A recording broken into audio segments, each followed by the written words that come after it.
नमस्कार, आप देख रहे हैं इन खबर का डिजिटल चैनल और मैं हूं रीमा पराशर। किसी शख्स को बहुत करीब से जानना और फिर उसके जाने की खबर सुनना और उस पर कुछ बोलना शायद जीवन का सबसे मुश्किल काम होता है, और वो भी तब जबकि उस शख्सियत के बारे में बोलने को बहुत कुछ हो, क्योंकि उसने बहुत से काम किए हों, देश भर में उसका नाम जाना जाता रहा हो। ऐसे व्यक्ति के बारे में जब ऑब्यूचरी रेफरेंसेस पढ़े जाते हैं तो ऐसा लगता है कि शब्द मानो ठहर गए हैं, जहन में उसके बारे में कोई भी बात उस वक्त याद नहीं आती, क्योंकि ये इतना मुश्किल दौर होता है किसी भी इंसान के जीवन में। लेकिन अरुण जेटली वो शख्सियत जिनको मैंने भी बहुत करीब से देखा। मेरे लिए वो सिर्फ एक नेता नहीं थे, राजनेता नहीं थे। बीजेपी में जिनको मैंने शुरू से अब तक सालों साल उतरते घटते बढ़ते देखा, बीजेपी के ट्रबल शूटर की तरह से उन्होंने किस तरह से पार्टी को इस मुकाम तक पहुंचाया, बहुत सारे लीडर्स की राजनीतिक जान बचाई और बहुत सारे विरोधियों का मुंह बंद करवाया जब वो पार्टी की तरफ बोला करते थे। मेरे लिए अरुण जेटली को याद करना ऐसा है कि शायद मेरे परिवार का कोई सदस्य अगर हमें छोड़कर चला जाए तो उसके बारे में बोलना। 2 साल पहले का एक वाकया मुझे बार बार आज सुबह से याद आ रहा है, और वो वाकया मेरे जीवन से बहुत ज़्यादा गहरा जुड़ा हुआ है। जब मेरे पिताजी को कैंसर की बीमारी ने जकड़ लिया था और उस वक्त अरुण जेटली को ये बात पता लगी कहीं से कि मेरे पिताजी को कैंसर हो गया है, तुरंत उन्होंने मुझे फ़ोन किया और मुझे बुलाया। जब मैं उनसे मिलने के लिए गई तो उन्होंने मेरे पिताजी का हालचाल पूछा। उसके बाद उन्होंने देश के एक जाने माने डॉक्टर को फ़ोन मिलाया जो कि कैंसर स्पेशलिस्ट हैं।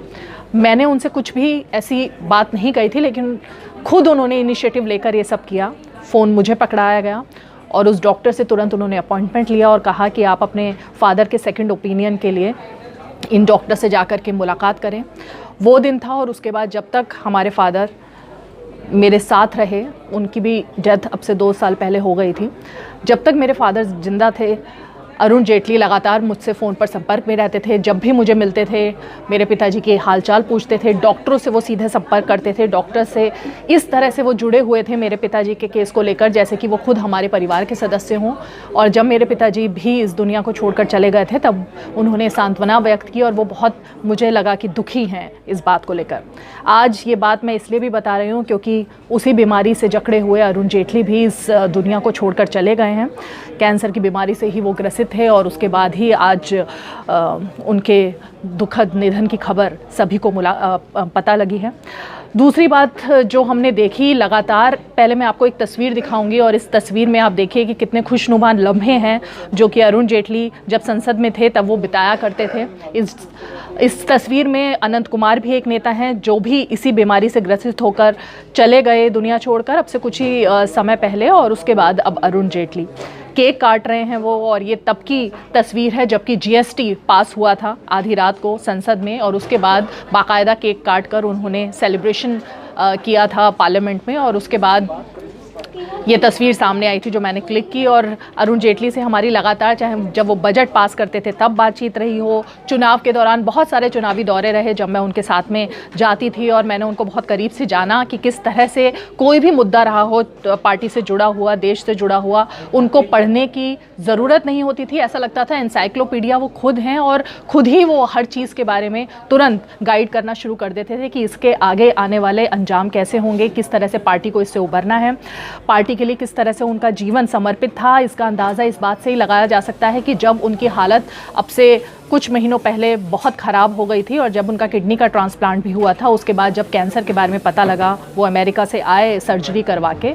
तब बीजेपी का कैंपेन अपने चरम पर था। उस वक्त भी डॉक्टरों ने उन्हें सलाह दी थी कि वो बहुत ज़्यादा बाहर ना निकलें क्योंकि इन्फेक्शन का डर था, घर में रहने की उनको सलाह दी गई थी। लेकिन पार्टी की तरफ वो इतने समर्पित थे कि एक स्टिक लेकर, क्योंकि उनको तब चलने में थोड़ी सी दिक्कत आने लगी थी कमज़ोरी की वजह से, तो वो स्टिक लेकर पार्टी मुख्यालय में आते थे, पार्टी के लोगों के साथ बातचीत करते थे, रणनीति रणनीति बनाते थे, मीडिया के साथ रूबरू होते थे और तमाम जो पूरा कैंपेन था उसमें उन्होंने बहुत ही एक्टिवली पार्टिसिपेट किया, ये जानते हुए भी कि उनकी तबीयत जो है वो लगातार ख़राब चल रही है। लेकिन पार्टी के साथ उनका समर्पण भाव ऐसा था कि उन्होंने इस चीज़ की परवाह नहीं की और वो जुटे रहे पार्टी को आगे बढ़ाने के लिए। और यही वजह है कि बीजेपी के ही नहीं बल्कि तमाम विपक्ष के जो नेता हैं वो भी इस वक्त उनको श्रद्धांजलि दे रहे हैं, क्योंकि पर्सनल रिलेशन उनके तमाम बीजेपी के नेताओं के अलावा विपक्ष के नेताओं के साथ थे।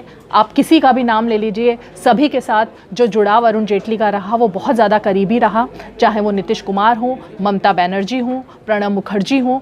एक लंबी फहरिस्त है ऐसे विपक्ष के नेताओं की। एंड नीतीश कुमार तो अब एनडीए का हिस्सा है, लेकिन जब वो विपक्ष में भी थे तब भी नीतीश कुमार उनके घर आते थे, दिल्ली में जब वो होते थे उनके घर आके लंच करते थे।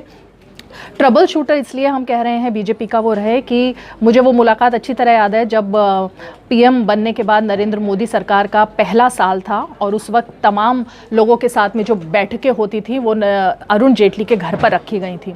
नरेंद्र मोदी के साथ डिनर मीटिंग्स रखी गई थी, उसमें कुछ चुनिंदा पत्रकारों को बुलाया गया था और डिनर पर नरेंद्र मोदी के साथ वार्तालाप हो रहा था। बहुत नोक झोंक वाली बातें हो रही थी मीडिया के साथ, तमाम जिस तरह से चीज़ें रही हैं वो बातें हो रही थी और अरुण जेटली के घर पर ही वो डिनर बैठक थी। तब नरेंद्र मोदी का अरुण जेटली के साथ कितना क्लोज रिलेशन है वो उन बैठकों में दिखाई दिया, क्योंकि जब भी कोई संकट की घड़ी आती थी तो नरेंद्र मोदी को भी अरुण जेटली ही याद आते थे, चाहे वो गुजरात के दिन रहे हों या फिर दिल्ली की सत्ता में आने के बाद दिल्ली आखिर क्या कहती है। ये बात नरेंद्र मोदी ने खुद जाहिर की थी कि दिल्ली के बारे में उनको बहुत ज़्यादा नहीं पता है। जब वो गुजरात से दिल्ली आए तो उनको लगता था कि वो दिल्ली की राजनीति में, दिल्ली के माहौल में कैसे रमेंगे और इसमें उनकी जो सहायता की थी वो दिल्ली बॉय अरुण जेटली ने कि कैसे राजनीति चलती है, कैसे लोगों में उतार चढ़ाव होता है। ये तमाम जो बातें थी ये सब अरुण जेटली ने ही नरेंद्र मोदी को बताई, ऐसा खुद नरेंद्र मोदी भी मानते हैं। तो ये सारी चीज़ें ऐसी थी, लेकिन एक बात जो अरुण जेटली को सबसे एक इंसान के तौर पर अलग करती है वो ये थी कि उनका जो पर्सनल स्टाफ हुआ करता था उसमें अरुण जेटली ने एक सीमा तय की थी सैलरी की, जबकि 5,000-6,000 रुपये किसी ड्राइवर को मिला करते थे या फिर कि जो कुक है उसको मिला करते थे। लेकिन अरुण जेटली को ऐसा हमेशा लगा कि महंगाई भरे दौर में इतनी सैलरी से किसी का गुजारा नहीं होता है, इसलिए उन्होंने अपने स्टाफ की मिनिमम 20,000 सैलरी निर्धारित की और उनके पूरे स्टाफ में इससे कम सैलरी पर कोई भी नहीं रहता था। और सिर्फ यही नहीं था बल्कि उनके स्टाफ में चाहे उनके पीए हों, कुक हो, ड्राइवर हों या कुछ और काम करने वाले लोग हों, सभी के बच्चों की शिक्षा का जो पूरा दारोमदार था वो अरुण जेटली ने अपने कंधों पर लिया हुआ था। किसी के बेटे को डॉक्टर बनाया, किसी के बेटे को आईएएस की पढ़ाई करवाई। तो ये ऐसी चीज़ें थी जो दिल से छू लेती थी उन सब स्टाफ को, और इसीलिए इस पूरे दौर में और आज के दिन भी वो स्टाफ शायद कभी भी अपने साहब अरुण जेटली को भूल नहीं पाएगा। मैं सिर्फ यहाँ यही कहूँगी अब कि मेरे लिए एक फादरली फिगर जो कि चले गए, जिनकी क्षति को जिस लॉस को भुला पाना मेरे लिए शायद इस जीवन में संभव नहीं हो पाएगा। मेरी पूरी श्रद्धांजलि अरुण जेटली के साथ है। इन खबर चैनल को सब्सक्राइब करें और बेल आइकन दबाना ना भूलें।